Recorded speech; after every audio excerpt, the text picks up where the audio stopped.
kitchen, the blue team is finally plating their last order of appetizers. Let's go. Go, service, please. Good job. It was hell, but good job. Let's just focus on these entrees, and we can redeem ourselves, okay? As the blue team catches their breath before the start of the entree service, the customers in the dining room are critiquing their appetizers. I had the blue team mussels. The broth is awesome. It's like got the right amount of spice in it. I had the blue team's gnocchi. The flavors were actually quite enjoyable. Despite their long wait, the blue team's customers are impressed with their dishes. Back in the kitchen, both teams are working furiously as entree service begins. Wake up, we're live. Let's go. We can do this, guys. We can do this. Now we have an opportunity to show the chefs, we got this. It's not how you start, it's how you finish. Blue team, great first table. Much better. While Christian has the blue team off to a great start with the entrees, the pace of the kitchen has reignited the tension between Red Team Captain Leslie and Cutter. Leslie, do you want some help? No, I don't need help with the steak. Take care of the bass. Let's get more steaks on. We can cook more than one order at a time. Carter, do me a favor. Shut I've up. been in a restaurant. All you're doing is yelling at me, trying to make You me won't listen to. You come here. Shut up. Hey, you too. Come here. I have never seen Chef Ramsay so seethingly angry. We're totally screwed. With entree service in Hollywood's Cavatina restaurant in full swing, Blue Team Captain Christian has his team on the same page and quickly completing orders. How long on that sea bass? Get that sea bass down, Courtney. Let's go. Meanwhile, the red team is in a state of chaos as Leslie and Cutter are once again at each other's throats. You want to know what, Carter? Do me a favor. Shut I've been in a up. restaurant. You I know how to too. run a restaurant. Come here. Come here. Let me show you something now. Come here. Come here, you. Out there is a fully booked restaurant, and I don't want them to hear you fighting and arguing. Do you understand? Now, look at me. I'll send you both home, and I'll get behind there, I swear to God, and I'll cook every dish on my own with Elizabeth if you two don't get it together. I don't want it. One more argument from anybody.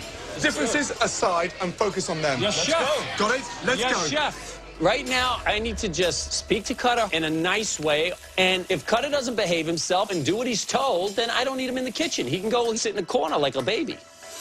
Leslie, this next steak, be careful, it's rare, okay? Yes, chef. Cutter, Yes, chef. sea bass skin, nice and crispy, please, yes? We're now pros in a professional kitchen. Yes, chef. Let's go.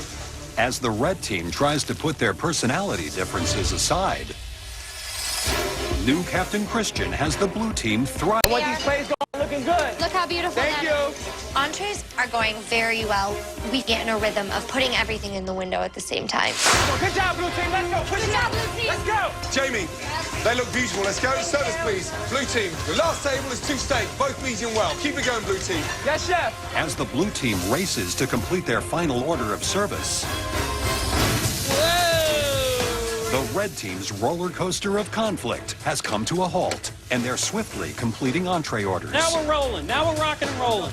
Cutter and Leslie have made up, and we finally, as one team, are putting out great plates, and I think we're doing a great job. Thank you, Elizabeth. That's what I call finesse. Yes, chef. Then the last table is 1 bass, 1 steak, medium well. Yes, chef. Steak's coming out right now, chef. Last table, blue team. Let's go. Good job. Good job. Come on, let's get in the window. Come on. Thank you. Christian did do a very good job. We did end strong compared to how we began, but I feel like I got hit by a car. Good job, baby. Leslie, last table. Steak's ready. Medium well, yes? Yes. Good. Very nice. Service, please. Hallelujah, man. Thank God this thing is finally over. This had to be one of the toughest things I have ever done. And I am, like, exhausted. Ay, ay, ay, ay, ay. As service comes to an end in the kitchen, the red team's customers in the dining room are giving feedback on their entrees. How have the entrees been? It's really good. It could have been maybe the temperature a little bit warmer. Okay. Sea bass is very good, cooked well, especially like the garden vegetables it comes with. Very nice touch. The blue team's sea bass was delicious. It was perfectly cooked, and I thought the presentation was very nice. The blue team steak was poorly seasoned, so it's kind of like meat on a plate. With service completed, the guests in the dining room have given both teams' entrees mixed reviews. Okay, guys, come over. First of all, well done. I haven't had an easy service in my life yet. That's after 25 years. You dug in and you got through it. But this is the competition. Graham and I have decided it's too close to call. And do you know what? The verdict will happen back in the Masterchef kitchen. Good job. Thank you, Chef. Well done. Good night. Guys. Good job. Cheers, you guys. Looking at the red team and all the arguing and commotion, you know, my team didn't really have any of that. I brought my team together, and I felt that we finished with a bang. We looked a lot better than the blue team. We had our moments with the yelling with me and Cutter, but in the end, we got things done. And if we don't win, I'm going to be upset. One team, one dream.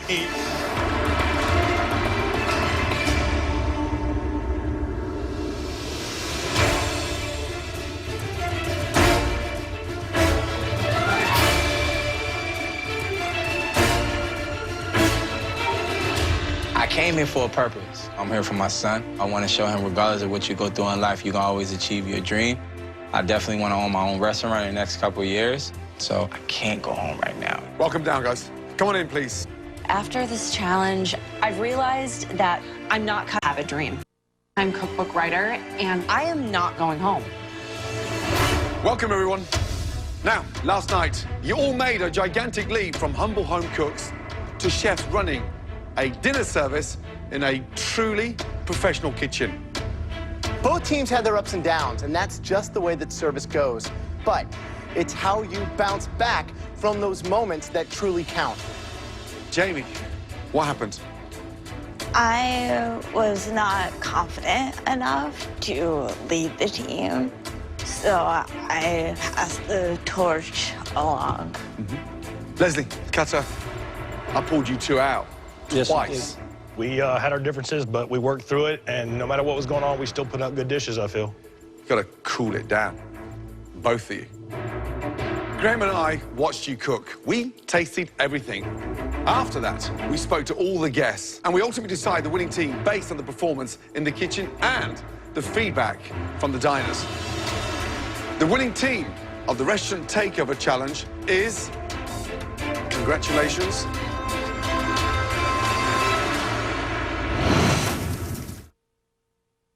Hi, can I help?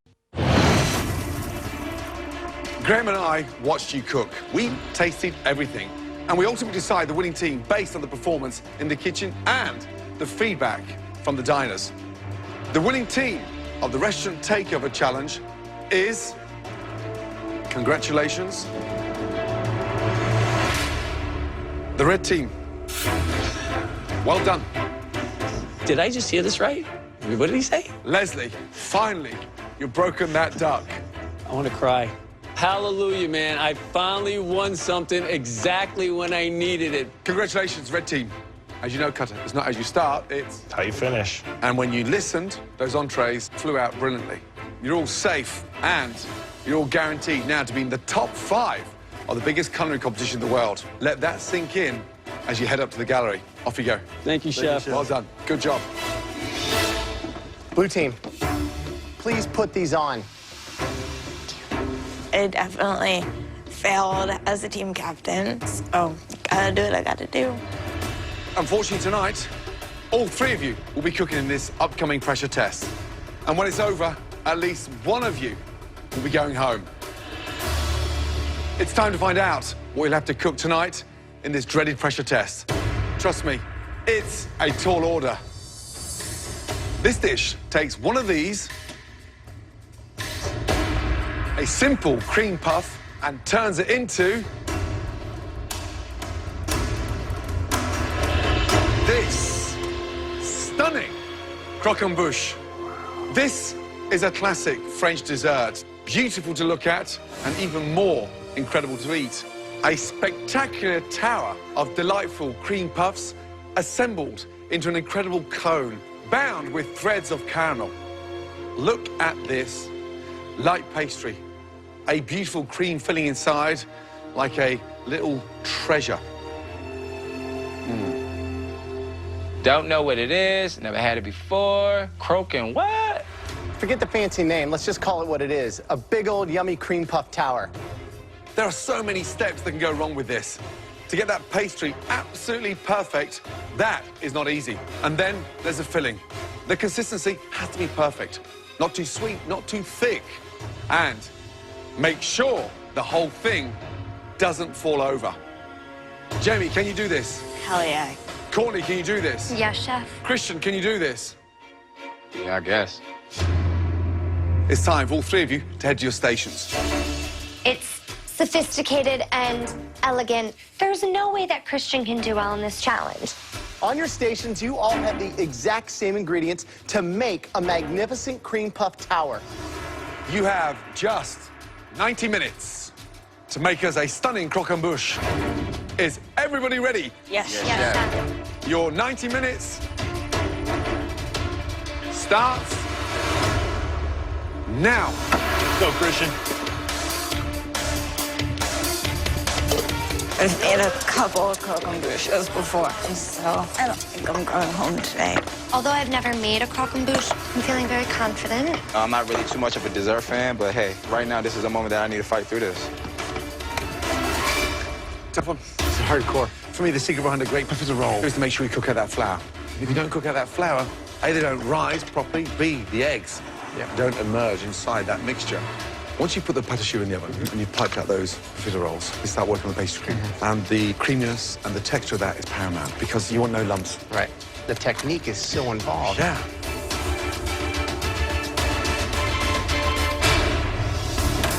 Okay, guys, hour and 5 minutes remaining. By now, your profiteroles should be in the oven.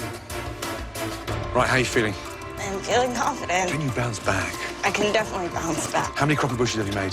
Probably like 5. If you're not going home, who is? I think Christian's pretty vulnerable. You got this, baby. Just under 45 minutes to go. Start working on your pastry cream.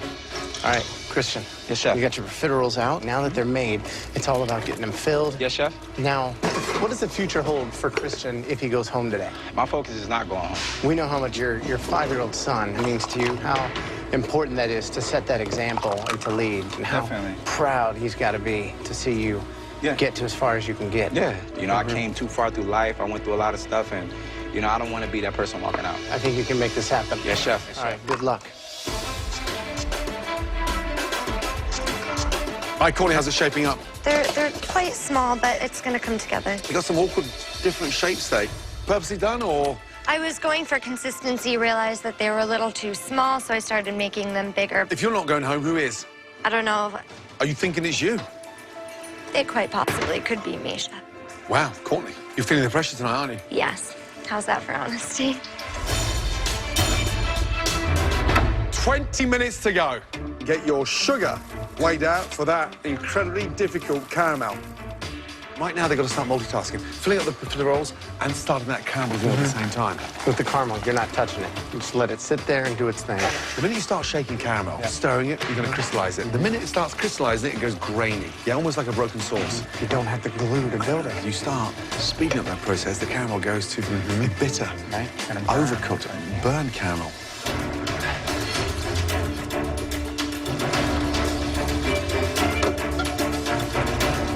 So Jamie has started building.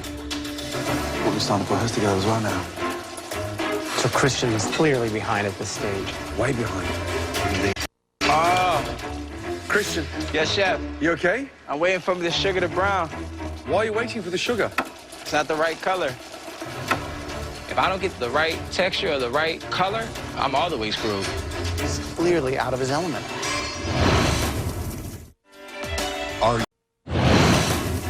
You've got 10 minutes. With time running out in tonight's pressure test, Christian, Jamie, and Courtney are battling it out to build a beautiful Croquembouche tower. Put it together with precision. Get the caramel on. Come on, caramel. So Christian is clearly behind at this stage. Way behind. Time is running out, and I gotta get this caramel going. Christian, how long until you start assembling? Give me an idea. I'm about to start doing now, chef. Good. I'm literally sweating in my pants right now. This is where it really takes the finesse, making sure it's gorgeous. Courtney's is looking nice, coming up now. She's going into the center a lot earlier than I expected. You will fit. Yes, that's right. 8 minutes remaining.